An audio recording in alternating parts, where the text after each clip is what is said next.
There is a specific flavour of grief that we do not have a greeting card for. It is not the sharp, screaming grief of a sudden death. It is not the adrenaline-fueled panic of a crisis. It is something slower. It is a low-frequency hum that plays in the background of the soul, day after day, year after year. We are here to talk about the disappointment. We are here to talk about the feeling that sits in the stomach of the 40-year-old accountant who wanted to be a painter. The heavy silence in the car of the person driving home to a house that feels more like a mortgage than a sanctuary. The specific, hollow ache of looking at your life and realising, oh, is this it? We treat disappointment like a mood swing. We treat it like a lack of gratitude. We tell people to count their blessings. We tell them it could be worse. But we need to validate the reality of the letdown, because for millions of us, life feels like a breach of contract. We need to go back to the beginning to understand why this hurts so much.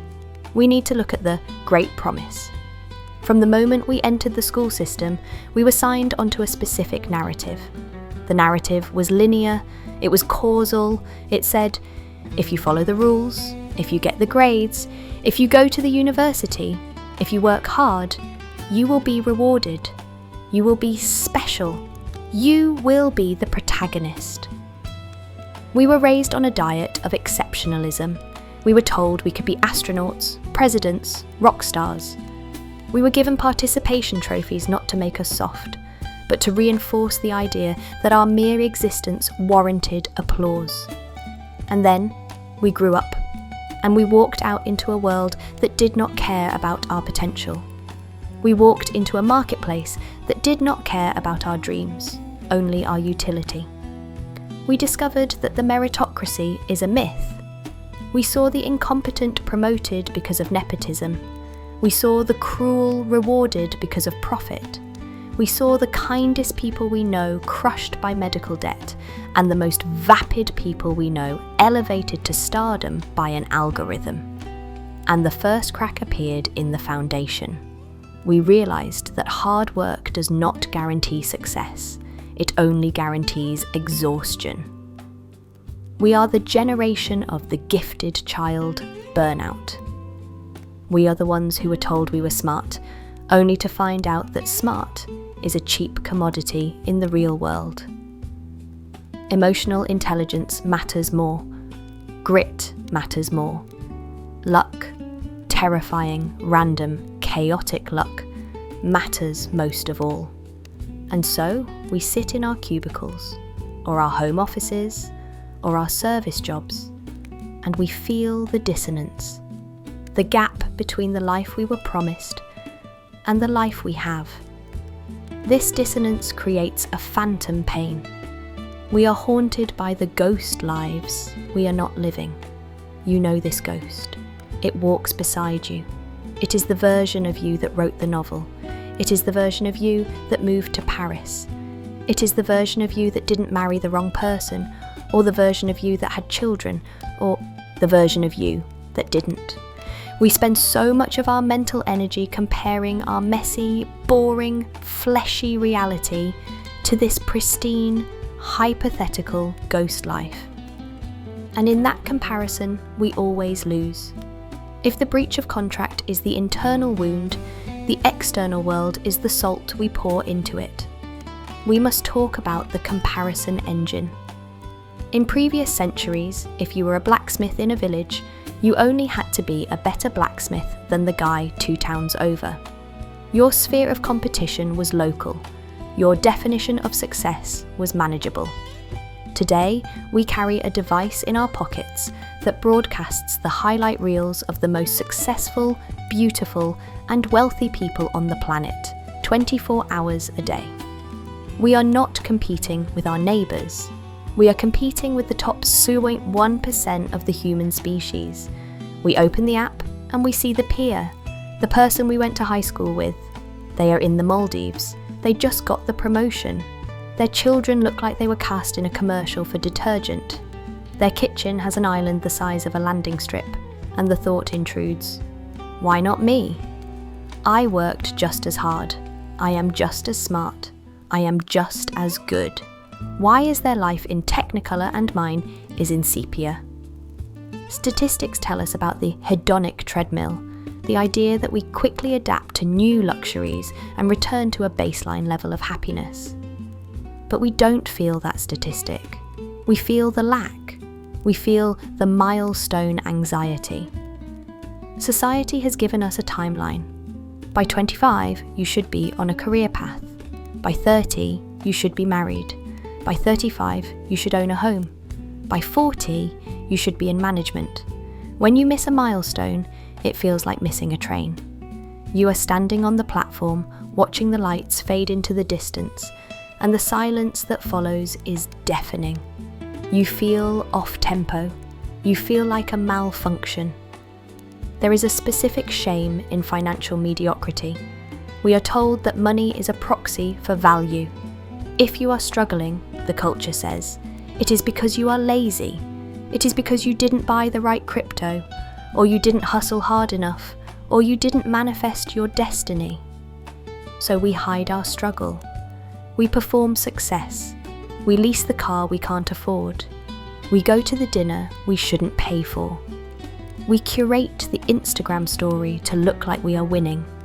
We become exhausted editors of our own public image, desperately trying to convince the audience and ourselves that we are not disappointed. But late at night, when the blue light of the screen turns off, the truth settles in. The truth is that most of us are not going to change the world. Most of us are not going to be rich. Most of us are going to work jobs that are mildly tolerating, live in houses that are slightly too small, and die with a list of things we never got around to doing, and that realization feels like a death. It is the death of the ego. Let's go deeper into the texture of this disappointment. It's not just about missing out on the yachts and the awards. It's about the crushing weight of the mundane. The Sunday scaries are real, but what about the Tuesday numbness? The alarm goes off. You shower. You commute. You sit in a meeting that could have been an email. You answer the email that could have been ignored. You commute back. You make dinner. You watch 2 hours of streaming content to numb the brain. You sleep. Repeat. It is the repetition that grinds us down. It is the feeling of being a cog in a machine that is indifferent to our humanity. We feel the alienation of labour. We rarely see the fruit of our work. We move numbers on a screen. We generate reports. We manage the expectations of people we don't respect. We are severed from the act of creation. And in this vacuum, we start to ask the dangerous questions. What is the point? This is where the midlife crisis comes from. It isn't about the sports car. The sports car is just a symptom. The crisis is a desperate attempt to feel something other than the grey static of routine. It is a scream for significance. We look at our relationships and we feel the disappointment there too. Romance, we were told, is a fairy tale. It is fireworks and passion. But the reality of long-term partnership is logistics.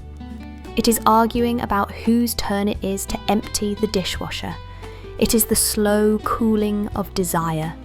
It is sitting next to someone on the couch and realizing you have run out of things to say. We feel the disappointment in our bodies. Just like the unattractive person knows the pain of the mirror, the aging person knows the betrayal of biology, the knee that clicks, the energy that dips at 2 p.m, the metabolism that slows to a crawl. We look at photos of ourselves from 10 years ago, and we mourn the vitality we didn't appreciate when we had it. We feel like we are fading, like we are becoming invisible, and the world tells us to fight it. Botox, hustle, side gig, optimize. But what if we are just tired?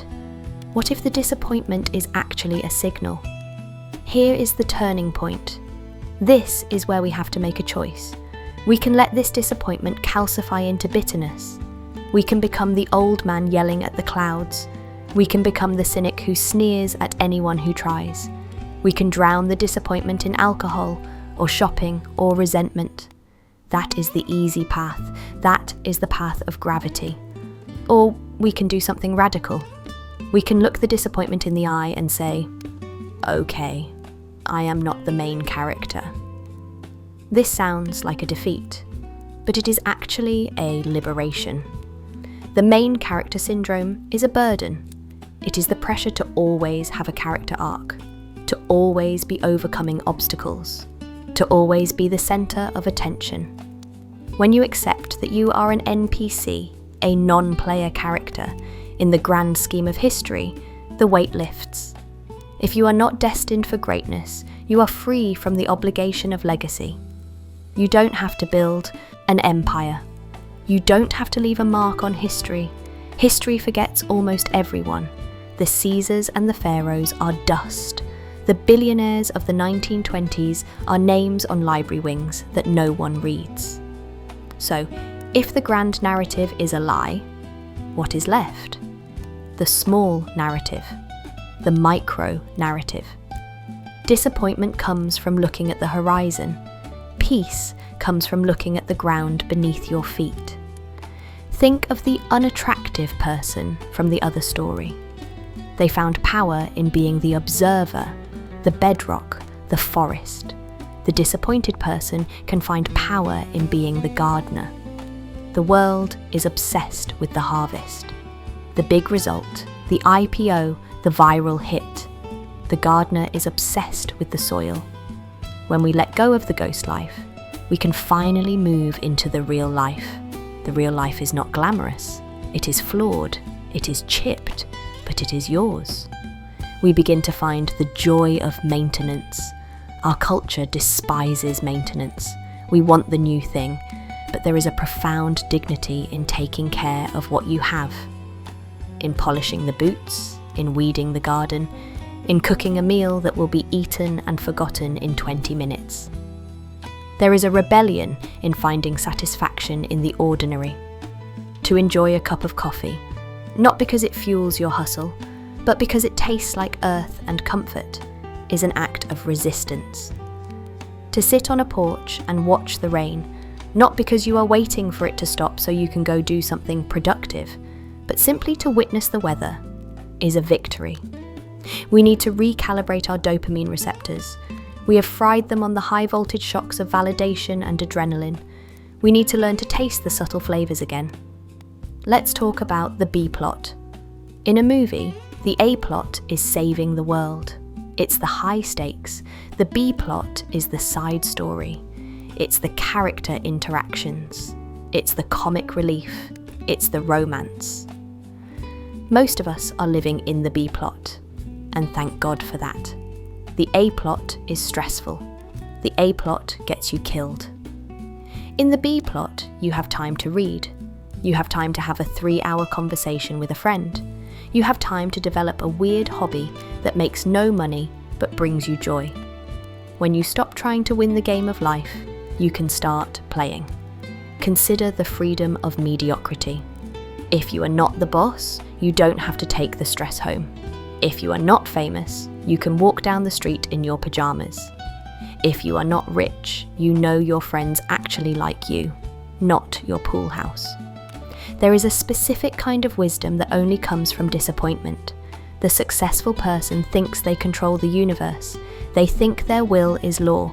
They are fragile because the moment the universe says no, they shatter. The disappointed person knows the truth. We control very little. We are surfers on an ocean we did not design. We cannot command the waves. We can only ride them or duck under them. This knowledge makes us durable. It makes us compassionate. When you have tasted disappointment, you stop judging others for their failures. You stop asking, "What do you do?" as the first question at a party. You start asking, "What do you love?" or "How are you holding up?" You become a safe harbour for others. Just as the unattractive person becomes the confidant, the disappointed person becomes the sage. You are the one who can tell the young, hungry kid, "Relax, it's not that serious.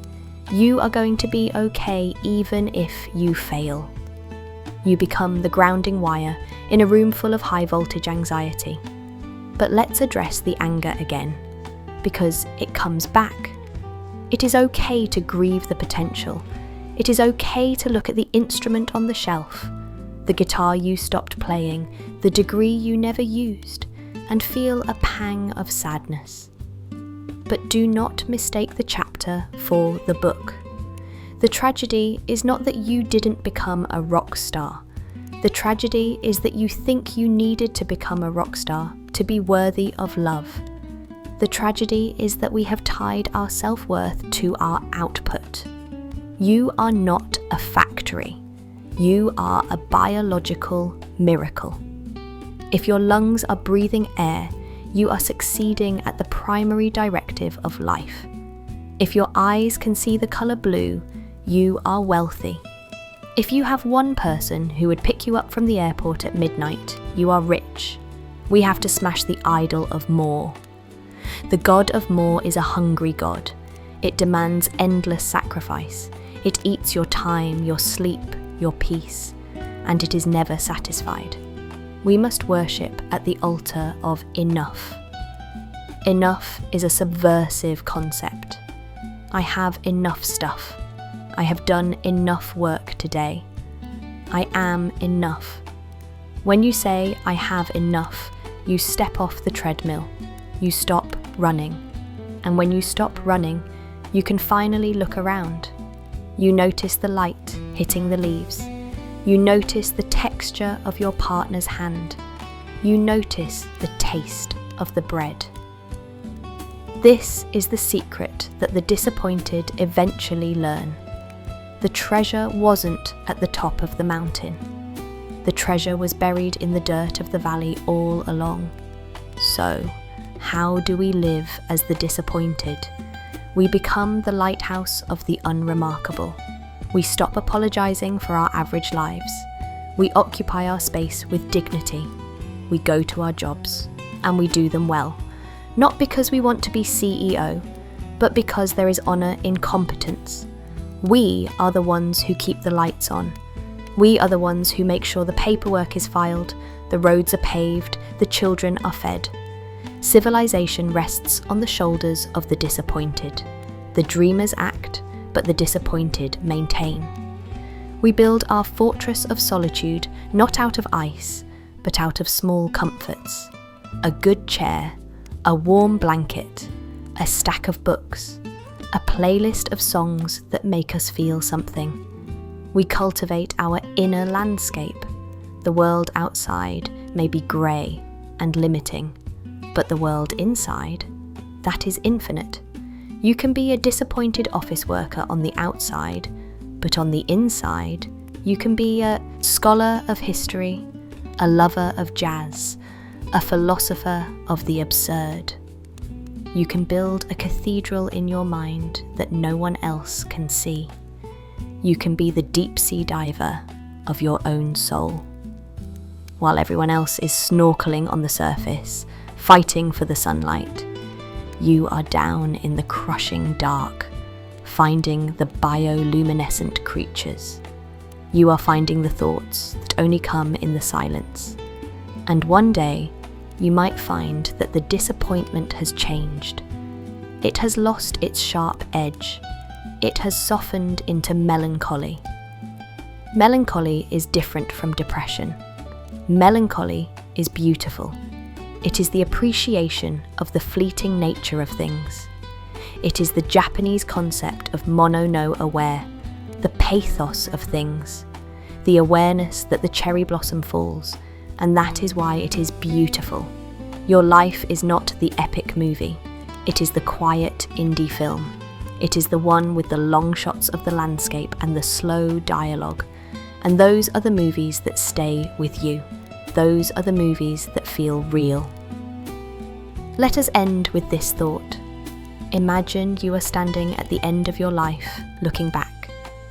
You won't be thinking about the promotion you didn't get. You won't be thinking about the follower count. You will be thinking about the time you laughed so hard your sides hurt.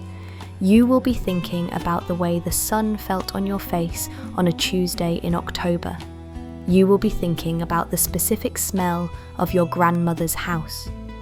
You will realise that the B plot was actually the point.